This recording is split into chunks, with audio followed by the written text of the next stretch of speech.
What advice do you have for those who think they're too busy to pray? Funny that you asked that, because just a half an hour before we started our conversation, I realized I've been too busy to pray about something important that we have going on in our lives. But first thing I would say is that prayer and busyness, it's really a matter of priorities.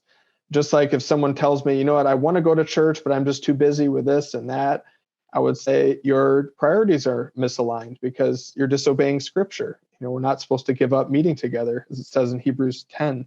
And so I would encourage people, if you really are too busy to pray, are there reasons can you realign your priorities a little bit? And for some people, it's going to be, I shouldn't be working 80-hour weeks.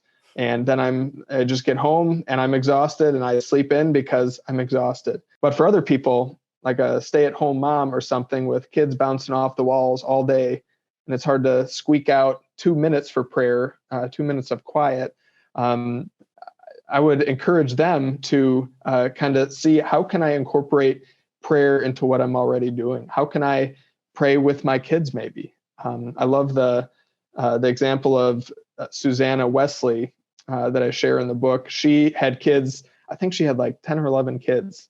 And she so desperately longed for communion with God through prayer that she would just pull her apron over her face. And that kind of signaled to all her kids. She trained her kids to know, do not bother mama when she's got the apron over her face because she's praying. And she would just take advantage of a few minutes of time with God in prayer. And I am encouraged by a lot of the very short prayers in Scripture as well. You look at the Lord's Prayer, it's only 52 words long, and it takes about 20 seconds to say. And so my encouragement to the busy wannabe prayer is, how can you take advantage of short pockets of time throughout the day? Maybe it's before a meeting, you have a few minutes, or during your lunch, and you can pray. The Lord's Prayer is one way to pray. Pray the Lord's Prayer.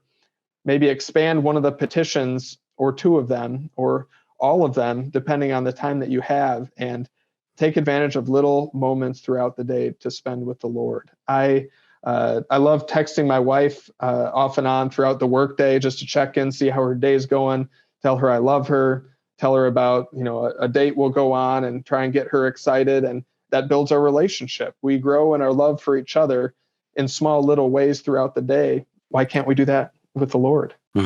So good. Yeah. Just even if somebody's listening and they're thinking, well, I can do that. Start with 5 minutes. Who doesn't have 5 minutes? I use the alarm clock on my phone and just put 5 minutes or 10 minutes. And that's giving my mind a deadline for prayer actually is really helpful for me. Yeah.